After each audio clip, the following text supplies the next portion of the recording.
Good morning and welcome to another solid week of morning shows. We have great guests all week long here on WRCO Radio. Kicking it off, the leadoff hitter is Mayor Todd Coppernoll from the city of Richland Center. Phil, how you doing today? Really well. I saw you on a float in the homecoming parade. That was a lot of fun. A lot of credit, as so many things. The class of 85 is still vibrant with things like class reunions and high school-related events. And a lot of our peers, that stuff's kind of fallen away, but not with us. And there's two reasons, and they are named Peggy and Penny. Maiden name was Wallace. Hello, Dale Wallace at Ash Creek. That's his two big sisters. And they've been into this from like 2 minutes after graduation, which is already 40 years ago. So every class reunion every 5 years, they put them together, and they're wonderful. We still get a big turnout. And they decided this year they wanted to do a float in the parade because it's 40 years. And several of us showed up and just had a good time. None of us had obviously been in a homecoming parade since the 80s when we were in high school. And it was perfect. It was so much fun to just relax with friends and ride through town and see everybody on such a beautiful day. Mm-hmm. The weather was perfect. And we learned something, those of us who rode on that float. If you take a kid to a parade to get candy, you want to be on Central Avenue, because by the time everybody gets to Church Street, there were too many cute kids and they threw all the candy out. So by the time you get to the fire station, you're down to like one Almond Joy, to throw. But it probably melted on Friday. Yeah, oh man, the girl Peggy and Penny had kept all of the chocolate. They brought it. They'd kept it on ice. And honestly, by the time we got to downtown, it was just squishy. It was really squishy. We were laughing at one instance. It was just kind of funny. There was just a little boy. He maybe was 2, kind of just old enough to sit up on a curb by himself, sitting there with what we would guess was his mom. And this was a really, really cute kid. And he almost looked posed. He looked so perfect sitting there, this cute little kid. So everybody was throwing candy at the kid who didn't care. He never moved. He didn't pick any of it up. And his mom's got this bag full of candy in front of her that's about a foot tall. And I said, that kid's a prop. Yeah. But Parents collecting money. But that was fun. Candy. It was just a way to relax and have fun. And we saw, I saw a class of 75 float and a class of 68 and all of these, a class of 55. Yes. All of this. And then, of course, today's high school kids out having fun. And I had a fun minute with Billy Jones, our police chief, actually, too. He said, budget cuts. I've been telling everybody for months the city budget was going to be tough with what we're dealing with inflation. And he said, all that toilet paper in the trees, the police were going to maybe round it up and take it to the police station for further use. But they realized the kids were using 1-ply this year. And so they did. Yeah. Put a couple plies together, maybe. Just leave that stuff in the tree.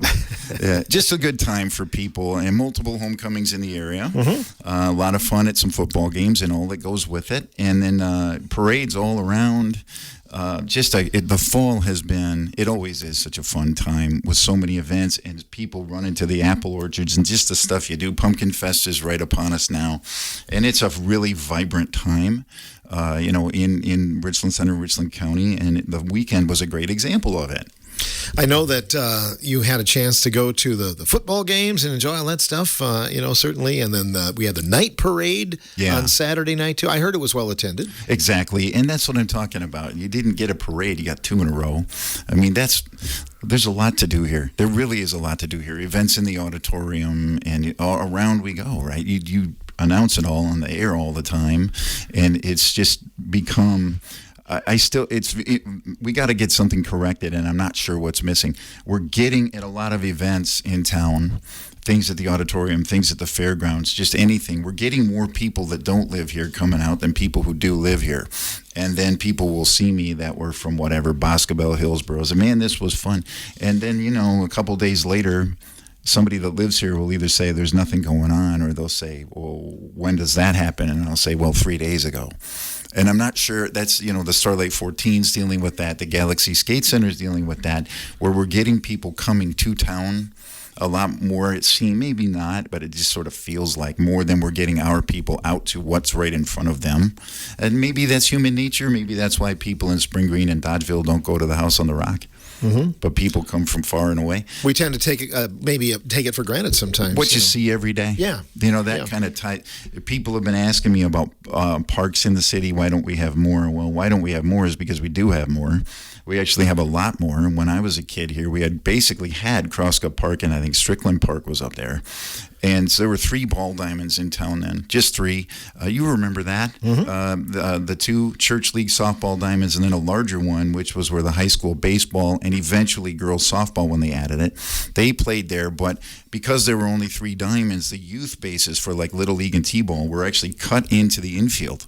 I don't know if you remember that, but second base, there was like a dirt cutout about halfway between the pitcher's mound and the second base for high school that you just played high school ball on, okay, because there were only 3 diamonds in town. So there was no outfield fence. When you were a kid here then, to hit a home run, you had to hit it over the outfielder, and then it's an inside-the-park home run. You got to sprint because there was no fence to hit the ball over because there were 3 diamonds too close together to allow it.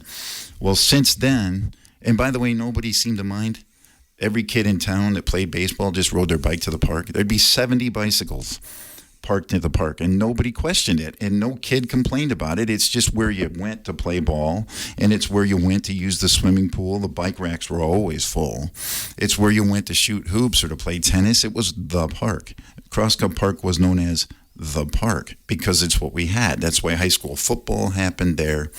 So I talked to a group of high school kids a couple weeks ago. They didn't realize that the high school teams used to play at Crosscup Park. We've now been in the current high school long enough that the 16-year-olds didn't know that. And I said, that's why there's a scoreboard down there standing all by itself. And the reaction was literally, oh, yeah. So that's where we were, the park, and then Strickland Park. I can't remember any others. If I'm forgetting one, I apologize. Well, over the years, so we added North Park with its multiple ball diamonds and soccer fields. Okay, it's a big park. We added a soccer field on the east side of 80 North, which incidentally just went unused for 2 years. For anyone who thinks we don't have enough soccer fields, the city just provided one for 2 years that no one signed up for. That's a fact. Okay, and then we added West Side Park, and I went up and mowed it myself over the weekend. To those of you who showed the pictures, you're right. And I don't know how that happened, and I will be talking to the parks people about it. Just figure out why that happened. It hadn't been adequately maintained. I agree. So I just took my walk behind up there in my UTV and mowed it myself over the weekend on Friday night. But it's up there. That park is there. And we did Old Mill Pond Park by the old community center on Seminary, which is probably just the eyeball test. That might be the busiest park we have. There's always people at that one. It's in a great location. There's a park down in Wedgwood. There's a shelter along Highway 14 East. There's an arboretum. There's a bike trail all the way to Lone Rock. None of that was here when I was a kid. And people went to the park. And kids rode their bikes from everywhere. I grew up the hill from TKS, all the way across town from Crosscup Park. So what? Jeff Hillisheen came from Pleasant View Court on his bike. We'd meet at Ward and Sheldon and ride our bikes up to play ball, usually arguing about who the leadoff hitter was going to be because I wanted to do it, and he wrote out the lineup card. But we just went there. And when other kids from the neighborhood would join me, Carla Delameter, Julian Rod Dosh, Jamie and Tina Deco, Jeff Wilson, Kelly Stanichka, we'd ride our bikes to the park to use the pool.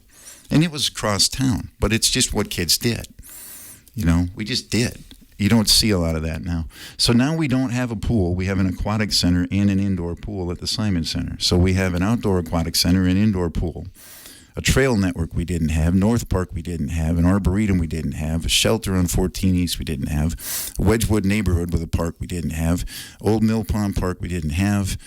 West Side Park we didn't have. They're all here now. And so actually the National Park Service says that, we have a dog park too, by the way. Didn't have that either. The National Park Service says a city our size should have about 50 acres of recreational land, and Richland Center actually has 300. The city of Richland Center has six times the national average for parkland. No one can possibly defend the position that this city has not provided adequate parkland for its people to enjoy. It's simply an indefensible statement. Well, that brings us to Story Field. It does. Let's talk about that a little bit. Sounds fine. What would you like to know? Well, it was brought up at the community forum. I know a little bit, but there's been a lot on social about it. Yeah, there has. So here's the deal, and I've said this publicly multiple times. It's on video. Ben captured it, or actually Rod Perry did. And it's been circulated too. The city's position, so the one kind of nice benefit in this scenario, which just happens to be when this came up, but it's tied in well. One of our older persons is Rachel Schultz, and Rachel served for many years as the school district administrator here. Long experience and has great working knowledge, among many other things, of the history of Story Field in the era since the current high school was built. And you will notice I didn't use the term new high school. People get lost in that. That new high school is 30 years old now. That's a 3-0. The first kids that graduated from the current high school are now in their late 40s, and it would surprise me if there are not some grandparents among them at this point. 30 years, more than a generation, really, never attended the high school I went to, which, of course, was between, 3rd and 4th Streets off of Park. We know where it was for all those decades and multiple generations. And at that time, and thank goodness for it, Story Field served the school district as its athletic field. It was for track and field. The football practice field was up there. The cross-country practices, many of them started or took place there. I know that. I was on that part of that for 4 years. The gym classes, everybody, flag football, softball, archery, name it. Everybody was up there. And the neighborhood just sort of also used it, which is fine. And why not? It's right there. So the kids played ball out there. They sort of made their own sled hill in the winter. It was never designated any of those things. But nobody cared. Why not? Why wouldn't you do it? It's right outside. So people did. And I would too. If I lived up there, I would have too. And then when Rachel just told me this in the last couple of weeks here, I wasn't living in town when the high school we now have was built. And in that whole era, I actually talked to Rachel, and I also had a long conversation, 2 of them now, with Larry Komorik, who was the school board president in that era when the high school came to be. And Rachel told me that Story Field was used for 6 years by the school district after the current school was opened because the athletic field wasn't ready to go yet. So 6 years would put you to 2001. And from that point forward, the school district really just moved on. And that can't really be argued either. I mean, ask the kids if they've ever been up there for a gym class. No, I haven't. Do you do any sports practices up there with your football team? Those things that the school district use it for? No, we don't. That kind of thing. It's just reality. So what happened, and it's nobody's fault. It's not a bad thing. But when the community voted in favor of replacing the high school, which was the right move, the old school was an old school. So they built the current school in a different area because what were you going to do? Tear down houses? No. So the community voted and a school was built in the current high school location. And when it was, what is now called the Vitus Rip Field was constructed with a brand new track around it. Practice fields for football, practice fields and game fields for soccer, for softball. There's 7 or 8 athletic fields out there. If you start at the softball diamond and just keep going until you get to the soccer field on the end, 7 or 8, none of that was here then either, by the way. That's all out there. So anyway, because it just makes sense, when the school was built where the school now is, athletic fields were built where they now are. And what that means is the school district moved away from Story Field. And what it also means is the school district moved on from Story Field. They went to a new place. That's what happened. That's what happened. I think the first class that graduated was 1996. 1996. My 34-year-old was 5. Okay. That's right. Everybody got that part? It's not a new development. It's not a bad thing. It was a really good, smart thing. The people that lived here finally because they'd been trying to get a new high school most of my childhood. They finally, we got to do it. And they did it. Well, would it have made sense to bus kids up to the old athletic field, which no longer had a school? It wouldn't. So they made sure there were athletic fields right outside the school, just like Story Field was right up the road from the old one.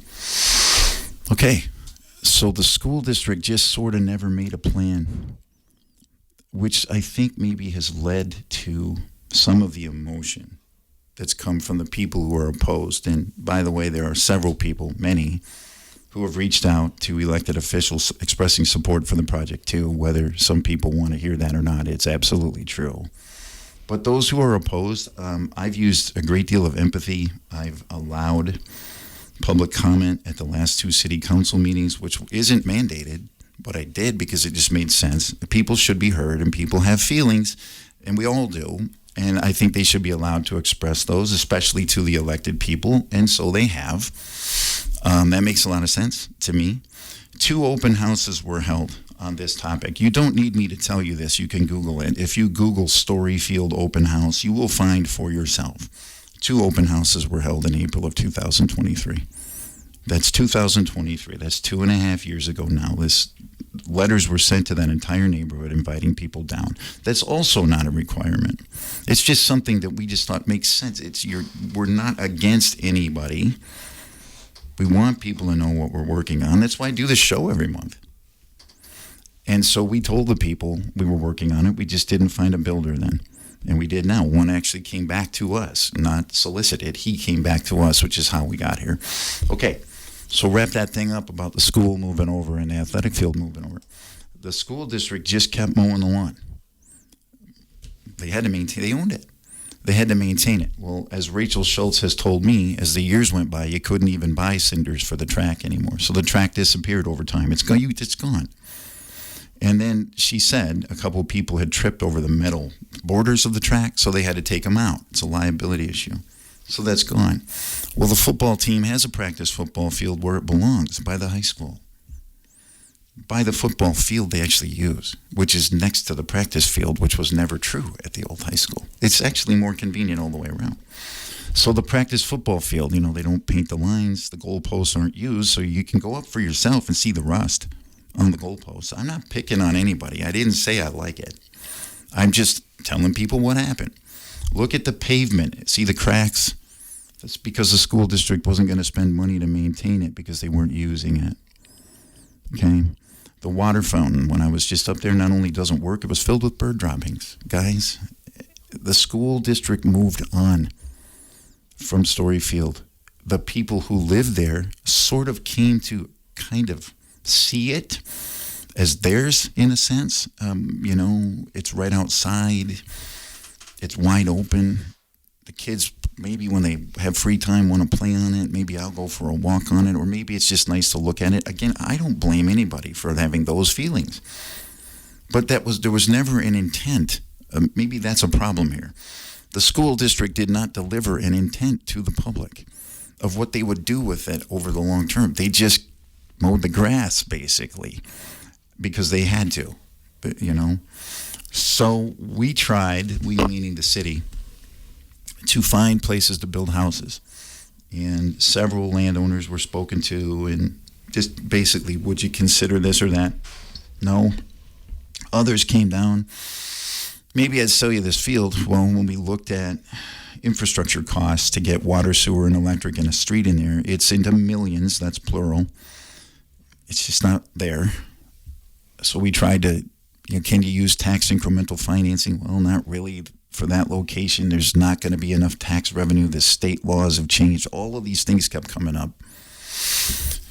And so we looked at Storyfield as a what if. We didn't own it. The school district did. So it's just a sort of out there what if, because we're checking all the boxes. We're going to find a place because we got to get housing. There I believe the link is still right on the city website. There was a study just done in 2024 by Southwest Regional Planning that details the housing issues here in town. It's not an opinion. It's there. I believe that link is still on the city website. And it just spells out why we have a problem here, which if you don't maybe serve as an elected official or work for the city or the county or one of the bigger employers, maybe you don't see it every day. But if you ask the hospital administrator, the Rockwell plant manager, the school district administrator, the Schreiber plant manager, the people like that, they'll tell you the challenges they have all the time trying to move people into town. They're real. A lot of the people that own the apartment buildings in town will readily tell you they always have a wait list trying to get in. So in our attempts to address an obvious need for the community, Storyfield was added to the list of possible options just as a maybe. So then I talked to Jared Berg, who was then running the school district here in town. This is before Steve Board assumed the position he's in now. It was Jared then. And I said, well, what are you guys working on over there? And it was always about money. Referendum this is right in the era. They wound up closing Lincoln and Jefferson elementaries and consolidating and going through all of that, which was no fun at all. And always thinking about money. And I said, well, we would like to put some houses on the hillside behind the campus buildings, but I don't know if that'll ever happen. There was a great deal of resistance to that, too. It was a similar experience. People that just didn't want that to happen where we said, don't put it there. Same thing. Really. And so we tried to do that and realized we weren't going to get access to the land. But I said to Jared Burke at the school district, I said, well,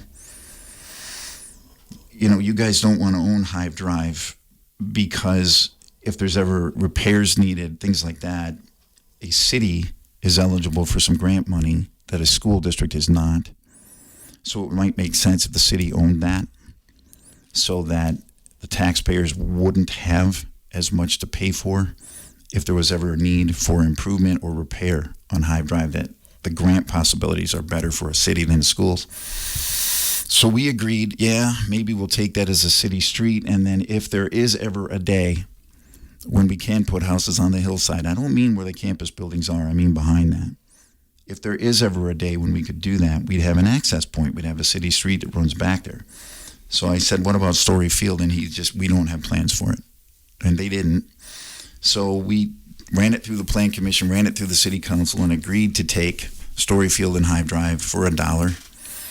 And that if we could find a builder, again, the Plan Commission reviewed a plan that Verbicker Engineering in Reedsburg did for us, outstanding engineering firm. They've been around a long, long time. They went up to Story Field, looked at all the drainage underground, looked at all the neighborhood infrastructure, what fits, where should it go, how much is too much, how do you do it if you do it at all. And they came back to us with what they drew up, which the public has been shown multiple times. And that was the plan that an engineering firm drew up for us, that the Plan Commission and the City Council both looked at, and the City Council decided, yeah, let's see if we can find a builder who wants to do this.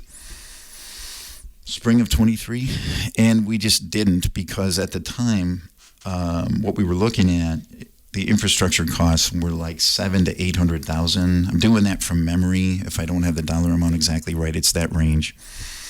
To put basically the biggest expense, you got to put a road in, which is very expensive, like a cul-de-sac, and then you got to get the utilities in there. This is expensive stuff, and so builders didn't want to do it because of that. But that's not the only reason. They had other projects, but looking at the cost, they would want the city to pay that. Well, now you got to come up with almost $700,000, $800,000, whatever it was.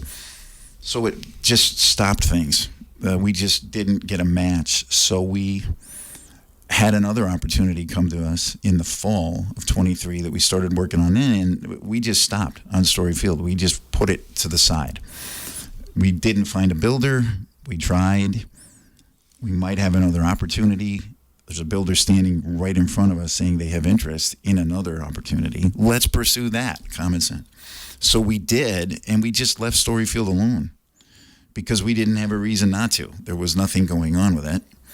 And we just worked on this other project. Well, this summer, one of the builders we had approached a couple years ago called me unsolicited and said, hey, if you guys still own it, I've got an investor and we want to do it, which completely surprised me and everybody involved. We were not working that. And now we have this opportunity. And the key difference, one of the key differences is this investor has stated that he will pay for the infrastructure as part of the deal, which changes a lot of things because that infrastructure now, costs have only gone up. I would say 800,000 is a low number probably now. 900,000 is possible. I mean, I'm not a builder. I'm not going to put a hard number on it, but just call it 800,000. I can't imagine it would be less. To put all of that in there, to put the cul-de-sac in there, get the utilities right, and in the pre-development agreement, which I guess the best analogy I can give you, like an offer to purchase a house, it's not a done deal. It's, yeah, we intend to do it, but it's not final. It's like it's not a closing. All of that's in there. He has signed a document that states he would pay for all that. Okay, so to make the deal happen the way it's stated, he would get the land from the city for $1, which a few people have questioned. And then he would fund the infrastructure, which, again, I can't see it. I'm not a builder. If I'm wrong, I'll own that later. I don't think I am. You're looking at $800,000 or I think more to put all that in. So I suppose we could have had the land appraised at city expense, taxpayer expense, and then said whatever it comes in at, whatever it is, $300,000, $500,000, whatever it is, that he's going to buy the land for that number. But I assure you, I mean, we've been through this. We've negotiated several deals and tried to get several others. The next move would be, then I want the city to pay for the infrastructure. We'd be right back where we were 2.5 years ago, which does not benefit the taxpayers, because all you're doing, if you do that, I don't know what the numbers would be, but let's use $500,000. Let's just use an easy number. $500,000 for the land. And the infrastructure is going to cost, I don't know this to be 100% accurate, $800,000. If he had $800,000 to spend on infrastructure, he's going to say, I will put $300,000 toward the infrastructure, and I want the city to cover the other $500,000. So let's say he wrote a check for $500,000 for the land. It's just going to cycle around and be used for the infrastructure. It's musical chairs to get to the same place. This is not a bad thing. It was just the way it was written in this agreement, and the city attorney has reviewed this multiple times and insists that there's no legal issue here at all. I am, by the way, having a third party review all of this advice we've gotten from the city attorney. I believe Attorney Michael Wendell absolutely, and the county or the public needs to be assured, there's no doubt that the city attorney oversees all of this stuff, not oversees it, but provides oversight, advice, legal advice on all of this stuff. You can see him in the videos of every city council meeting sitting immediately to my left. Nothing's happening that he's not sitting there listening to. And the documents that are prepared, a pre-development agreement, a development agreement, a city ordinance, a city proclamation, any of this stuff, he reviews before it gets signed. So, and he's done that multiple times actually on this one, just to make, it's a big project, just to make sure everything's right. And he insists that it is, but I am actually having someone else look at it to make sure we're right, just because there's no reason not to. Makes sense. So I just covered a lot of ground there. What I just told you is the city council voluntarily moved away from Story Field. 2001? You build a new high school that opens in the fall of 95. You use it for 6 years. Let's call it spring of 02. That's Rachel Schultz telling me that, not my opinion. And new athletic fields that anyone can see with a track, and more fields than the city ever had at the school. You don't need me to tell you. Drive out there and look. I did. And you'll see them. And you won't see a high school in the neighborhood where one had stood for all those years. And you won't see a track team having events because there's no track. And you won't see a football practice because all of the football practice equipment is at the football practice field, which is at the high school, which is where it should be. So do I understand feelings? 100%. Do I have my own? Of course I do. I grew up here. I have wonderful memories, not just at Storyfield, which there's many, but just in the neighborhood. That's where my high school was through my whole childhood, man. I did a lot of crazy things with my friends that I still have to this day up there. So do I get it? Yeah. Does that mean the city should not pursue it? It does not mean that. I know we don't have a lot of time left, so I'm going to go fast, but I got to get into this. Well, what's the next step then? Yeah. Next step is it's up to the city council, as it always has been. The decision-making body for the city is the city council, which as it has always been. That's actually set by state law. Just like we have a state assembly and a U.S. Congress, we have a city council, we have a county board, we have a school board. They will decide. So there is a city council meeting tomorrow night. It is on the agenda. I don't know if they'll take action. It's up to them. If they do, what action they'll take, I don't know. It's up to them. But it's on that agenda, which, of course, is an open meeting, publicly posted. But the public needs to hear this. This is actually a lot more important than what we just talked about, believe it or not. Okay, so why do you see referendums left and right from every school district you've ever heard of? From cities now, counties are contemplating it. Why do you hear about, why was Baraboo $800,000 underwater last year trying to figure it out? Why was Reedsburg underwater last year trying to figure it out? Why did Dane County Just again, they've repeated this message. State, they're $31 million upside down in their budget right now. They're going to leave 50 open positions unfilled. They've told every city, every county employee they will be taking a 1% pay reduction. Why is that? Because inflation went crazy. I don't have to tell you that. Buy anything, you already know. Inflation went crazy, okay? So state law, which is about 15 years old now, put tight caps, tight limits to protect taxpayers. The intent of the law makes sense. The intent makes sense. Stop a local government from just running wild with property tax. So there's tight limits on what can be done without going to referendum. One issue that I have with the law, if you find yourself short on money to do street projects, as one example, you can borrow that money and put it on the tax roll and pay it back, which puts a bigger tax bump in a year than a simple tax increase would have ever done. And then the taxpayers are actually paying interest on debt, and that's allowed. And there's municipalities all around here doing it. This county's done it many times because they had to balance the budget. So the people don't know this. By the formula, by the law, the state provides. Year over year, headed into 2026, Dave Turk, who is the county board chair, just told me this on the phone last night. The tax levy available to Richland County from 25 to 26 actually decreased about $20,000. The county's being given less money to work with. The county's being given less money to work with. Do you think the bills went down? You know they didn't. So what does that do to the budget? It's a mess. At the county, at the city, at the schools, in the townships. People of Richland Center and Richland County, it's time for a new contract for the ambulance service right now, January 1st. For example, and if you live in a township, or if you live in Boaz or Yuba, you might want to ask some questions real fast. The city's been told our contribution just for the ambulance service, a single item in the city budget, will increase $52,000 a year. That's if everyone who's been participating in Richland EMS stays in. If any township or village pulls out, there will be an additional increase asked for from everyone who stays in. $52,000 a year just to fund the ambulance service, which of course is a mandated service, a required service, as it should be. $52,000 a year. The city tax levy, as set at the state, increased $3,300. The city will have $3,300 additional available to pay $52,000 more for ambulance.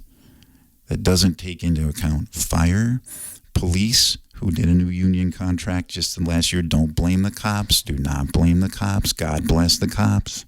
They didn't do anything you wouldn't do. They didn't do anything they shouldn't do. They got a new contract because it was just time. $52,000 for one item in the budget. We get $3,300 increase in tax levy. I hope you heard that. So when you want to know why you might want to pursue net new construction that brings more money into the general fund, it's about every one of us. It's literally about the financial future of this city. That's no exaggeration. The same is true in any other city in the state. It's true of every county. It's true of every township. It's true of every school district. We're all saying, what in the world is this? State law must change to reflect what's happened to municipal budgets. That is an imperative. The math doesn't work.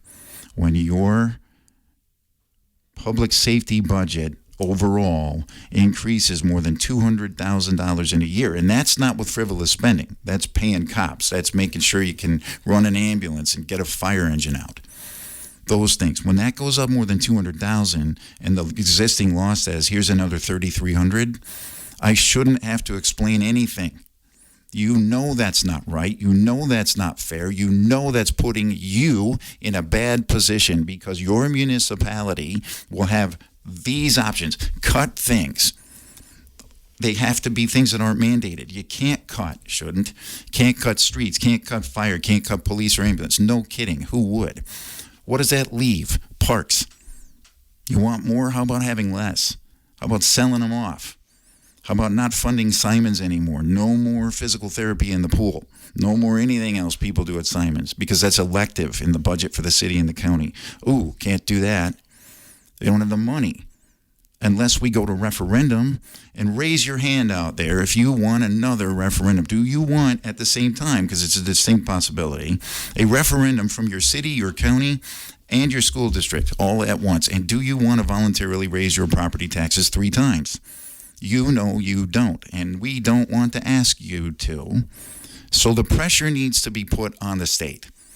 The pressure from everybody needs to be put on the state to get with the program, to recognize the reality of where we all are, which is that we are now working under a law that does not match what inflation did to municipal budgets. This is ridiculous. There is no way to make this math work to the benefit of the people who are paying the taxes, who fund all of this stuff. So stop getting upset about the things that you shouldn't be upset about. Start listening to where the numbers are and start understanding what put us all where we are. It is the state law that did it, that put us here. Quit dividing your neighbors amongst themselves and don't repeat things that you don't know to be true.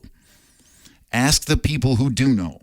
Ask the mayor, ask the city administrator, ask an older person, ask the county board chair, the county administrator, ask Clay Porter at the sheriff's department how his budget looks. Ask Billy Jones at the police station. You don't have to take it from me. If you want to know what's going on in your city or county budget, did you even know that they're a matter of public record and you can read the budget? You don't even have to ask me. Did you know that the meetings that decide the city budget are open to you? Doors wide open, publicly noticed. We've held 2 in the last 2 weeks. Do you know how many members of the public have attended those 2 meetings where your city council is trying to figure out next year's budget? Do you know how many members of the public came to either one of those open meetings? The answer is 0 people came to those meetings. You might want to show up. You really might want to do it. I'm really trying to help. You might want to come down and ask some questions. You might want to look through what your older persons are looking through, because what you're going to find out is all they have are rotten choices. There's no yummy one. It's cut this, borrow money for that, or what? That's where we are. That's where this county's been for several years. Ask your school districts how it's going. You already know. But go ahead and ask them. Do yourself a favor and get yourself informed. And then you call Sarah Kieski, who met with me last week, or you call Tony Kurtz, who talked on the phone with me about 10 days ago, and tell them that what we're getting from the state doesn't work now. Because it doesn't. I believe Tony and Sarah both support some state changes. I really believe it. And there's a Republican and a Democrat in there. Hear that part too. Because I honestly believe they do support changes down there. But they have to have a majority. So it can't just be Richland Center. It can't just be Boaz. It can't just be the Driftless region that actually stands up and tells your state government to get with the program. It has to be the people all over the state of this, or the state of Wisconsin, because if we don't get enough people banging on enough state officials, we're not going to get the change we got to have. And if we don't get the change we got to have, you're going to see cuts to things that you're used to getting, and you're not going to like it. Or you're going to see a lot of borrowed money all over the place just to pay for things like street projects and infrastructure, things that you have to do. So please hear this. You can be mad at anybody you want, and you can take a shot at me anytime you want to take one, because I know what office I ran for, and I know the performance the city's getting from me. I have no problem with criticism. Let's go. But make sure you know what you're talking about. And the way you find out is showing up in meetings and asking questions. Or, hey, how about this one? Actually call me and ask me. 608-604-5399. Phil, thanks for having me on the show. We appreciate it. You've made it clear on this program that this is your last term as mayor as well, which is a paid position, correct? Correct. So I said first on the air here, May of last year. Anybody wants to look up the show, I'm sure it's online. It was my first show after the last time I was reelected, and I said, you said congratulations. I said, thank you, Phil. This will be my last term as mayor. This was May of last year. I bet I've said it publicly 50 times. So yeah, mayor is a paid position. It is. The mayor is actually paid $9,600 a year. That would be $9,600. That's the total compensation. There are no benefits. Nobody does this for the money. An older person gets $4,800, and a mayor gets $96,000. Those numbers are set by the city council, not by the mayor. And those numbers are all, again, the budget is a matter of public record. So anybody can request to see this anytime, or again, come to a finance committee meeting right now. When you just look on the city website, all of the agendas and everything are right there. You can see when, where, how, what they're going to talk about. Come on down. Listen to their discussion. Ask them about it. Do it now before the budget gets done. They actually would welcome it. All right. Sounds good, Mayor Todd. Always good stuff. Phil, thanks again, man. Appreciate you and your transparency, and we'll be back with more coming up here in just a moment on the morning show. Mayor Todd Coppernoll from the city of Richland Center, our guest during this first part of the show.